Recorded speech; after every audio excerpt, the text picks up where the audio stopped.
ಪ್ರತಿದಿನ plastics use ಮಾಡ್ತಾನೆ dispose ಮಾಡೋದು ಹೇಗೆ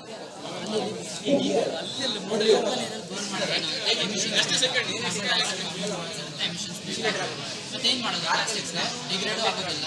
ಎಮಿಷನ್ಸು ಕ್ರಿಯೇಟ್ ಆಗುತ್ತೆ ಅದನ್ನು ನಾವು ಇಲ್ಲಿ ರಿಸೋರ್ಸ್ ಆಗಿ ಯೂಸ್ ಮಾಡ್ತಾ ಇದ್ದೀವಿ ಫಸ್ಟು ಕಲೆಕ್ಟ್ ಮಾಡಿದ ಪ್ಲಾಸ್ಟಿಕ್ಸ್ನ ಆ್ಯಸಿಡಿಂದ ಟ್ರೀಟ್ ಮಾಡಬೇಕು ಇಂಪ್ಯೂರಿಟೀಸ್ ರಿಮೂವ್ ಮಾಡೋದಕ್ಕೆ ಆ್ಯಸಿಡಿಂದ ಟ್ರೀಟ್ ಮಾಡಿ ನೆಕ್ಸ್ಟ್ ವಾಟರಿಂದ ಟ್ರೀಟ್ ಮಾಡಿ ಇದಕ್ಕೆ ಆ್ಯಸಿಡ್ನ ಡೈಲ್ಯೂಟ್ ಮಾಡೋಕ್ಕೆ ವಾಟರಿಂದ ಟ್ರೀಟ್ ಮಾಡಬೇಕು ನೆಕ್ಸ್ಟ್ ಡ್ರೈ ಮಾಡಿ ಅದರಲ್ಲಿರುವಂಥ ಮೆಟಲ್ ಕಂಟೆಂಟ್ಸ್ನ ಮೆಟಲ್ ಕಲೆಕ್ಟರಿಂದ ರಿಮೂವ್ ಮಾಡಿ ನೆಕ್ಸ್ಟ್ ಚಾಪರ್ ಯೂನಿಟ್ಗೆ ಸೆಂಡ್ ಮಾಡ್ತೀವಿ ಚಾಪರ್ ಯೂನಿಟಲ್ಲಿ ಆ ಪ್ಲಾಸ್ಟಿಕ್ ವೇಸ್ಟ್ ಎಲ್ಲ ಚಾಪ್ ಆಗುತ್ತೆ ಮೈನರ್ ಪಾರ್ಟಿಕಲ್ಸ್ ಆಗಿ ಚಾಪ್ ಆಗಿದ್ದ ಪ್ಲಾಸ್ಟಿಕ್ ವೇಸ್ಟ್ನ ಈ ಫರ್ನೇಸ್ಗೆ ಸೆಂಡ್ ಮಾಡ್ತೀವಿ ಇದು vacuum free furnace means vacuum furnace ಅಂದರೆ ಏರ್ ಇಲ್ಲ ಅಟ್ಮಾಸ್ಫಿಯರ್ ಏರ್ ಪ್ರೆಸೆಂಟ್ ಇರುತ್ತೆ ಅಕಸ್ಮಾತ್ ಅಟ್ಮಾಸ್ಫಿಯರ್ ಏರ್ ಪ್ರೆಸೆಂಟ್ ಇದ್ದರೆ ಏನಾಗುತ್ತೆ if it is not vacuum furnace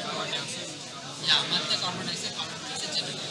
ಅದನ್ನು ಅವಾಯ್ಡ್ ಮಾಡೋದಕ್ಕೆ ಇದರಿಂದ ವ್ಯಾಕ್ಯೂಮ್ ಫರ್ನೇಸ್ ಆಗಿ 300 ಸೆಲ್ಸಿಯಸ್ ಈ ಫರ್ನೇಸ್ 2 ಟೈಪ್ಸ್ ಇದೆ ಟ್ರೆಡಿಷನಲ್ ಟೈಪಲ್ಲಿ ಬರ್ನ್ ಮಾಡಿ ಫರ್ನೇಸ್ ಯೂಸ್ ಮಾಡ್ತೀವಿ ಇನ್ನೊಂದು ಬಂದು ಎಲೆಕ್ಟ್ರೋಥರ್ಮಲ್ ನಮಗೆ ಹಿಟ್ ಮಾಡೋದು ಎಲೆಕ್ಟ್ರೋಥರ್ಮಲ್ ಇಸ್ ಬೆಸ್ಟ್ ಏನಂತ ಹೇಳಿದ್ರೆ ಇದರಲ್ಲಿ 300 ಡಿಗ್ರಿ ಸೆಲ್ಸಿಯಸಲ್ಲಿ ಹೀಟ್ ಮಾಡಬೇಕಾದ್ರೆ ವೇಪರ್ಸ್ ಕ್ರಿಯೇಟ್ ಆಗುತ್ತೆ ಬೆಂಜಿನ್ ವೇಪರ್ಸ್ ಪ್ರೊಡ್ಯೂಸ್ ಆಗುತ್ತೆ pure benzene vapours benzene is nothing but benzene ವೇಪರ್ಸ್ನ ಕಂಡೆನ್ಸರ್ ಮುಖಾಂತರ ಕೂಲ್ ಮಾಡ್ತೀವಿ ಅಂದರೆ ಪ್ರೋಸೆಸ್ ಮಾಡಿದಾಗ ಈ ಕಂಡೆನ್ಸರಲ್ಲಿ ವಾಟರ್ ಮತ್ತು ಕೂಲೆಂಟ್ ಇರುತ್ತೆ ಇದರಲ್ಲಿ ಕೂಲ್ ಆದಾಗ ವೇಪರ್ಸ್ ಎಲ್ಲ ಡ್ರಾಪ್ಲೆಟ್ಸ್ ಆಗಿ ಕನ್ವರ್ಟ್ ಆಗುತ್ತೆ ಬೆಂಜಿನ್ ಡ್ರಾಪ್ಲೆಟ್ಸ್ ಆಗಿ ಅದನ್ನು ನೆಕ್ಸ್ಟ್ ಪೆಟ್ರೋಲ್ ಟ್ಯಾಂಕಲ್ಲಿ ಫಿಲ್ ಮಾಡ್ತೀವಿ ಬಟ್ ಇದರಲ್ಲಿ some amount of uncondensed gas present ಆ ಅನ್ಕಂಡೆನ್ಸೆಡ್ ಗ್ಯಾಸ್ನ ಯೂಸ್ ಮಾಡಿಕೊಂಡು ಬರ್ನರ್ ಇಂದ ಎಲೆಕ್ಟ್ರೋಥರ್ಮಲ್ ಎನರ್ಜಿ ಜನರೇಷನ್ನ ಎಲೆಕ್ಟ್ರಿಸಿಟಿನ ಜನರೇಟ್ ಮಾಡೋದು ಎಲೆಕ್ಟ್ರಿಸಿಟಿ ಜನರೇಟ್ ಮಾಡೋದು ಇದರಲ್ಲಿ ಟೋಟಲಿ 3 ಪ್ರಾಡಕ್ಟ್ಸ್ ಐತೆ ಔಟ್ಪುಟ್ ಬಂದು 3 ಪ್ರಾಡಕ್ಟ್ಸ್ ಇದೆ ಒಂದು ಪೆಟ್ರೋಲ್ ಆಟೋಮೊಬೈಲ್ಸ್ಗೆ ಯೂಸ್ ಮಾಡ್ತೀವಿ ಅನದರ್ ಒನ್ ಬಂದು ಏನೋ ಅನ್ಕಂಡೆನ್ಸೆಡ್ ಗ್ಯಾಸ್ ಎಲೆಕ್ಟ್ರಿಸಿಟಿ ಜನರೇಟ್ ಮಾಡ್ತೀವಿ ಥರ್ಡ್ ಒನ್ ಬಂದು ಸ್ಲರಿನ ರೋಡ್ ಕಾರ್ಸಲ್ಲಿ ನೋ ಎಮಿಷನ್ಸ್ ಲಿಮಿಟೆಡ್ ಎಮಿಷನ್ಸ್ ಅಂದರೆ very minute emissions compare to this very minute emission ಇರುತ್ತೆ ಅಂದರೆ ಫುಲ್ಲು ಯೂಸ್ ಮಾಡ್ಕೋತಾ ಇದ್ದೀವಿ ಎಲ್ಲೂ ವೇಸ್ಟ್ ಅನ್ನೋದಿಲ್ಲ 1 kg ಆಫ್ ಪ್ಲಾಸ್ಟಿಕ್ಗೆ ನಿಮಗೆ ಅಪ್ರಾಕ್ಸಿಮೇಟ್ಲಿ 1 ಲೀಟರ್ ಆಫ್ ಪೆಟ್ರೋಲ್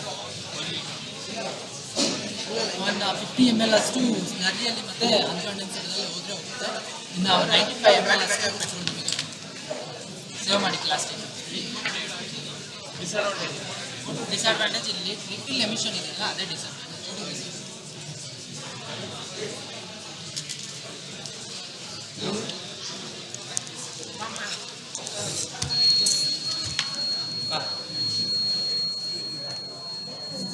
ಏನು ಮಾಡ್ತಾರೆ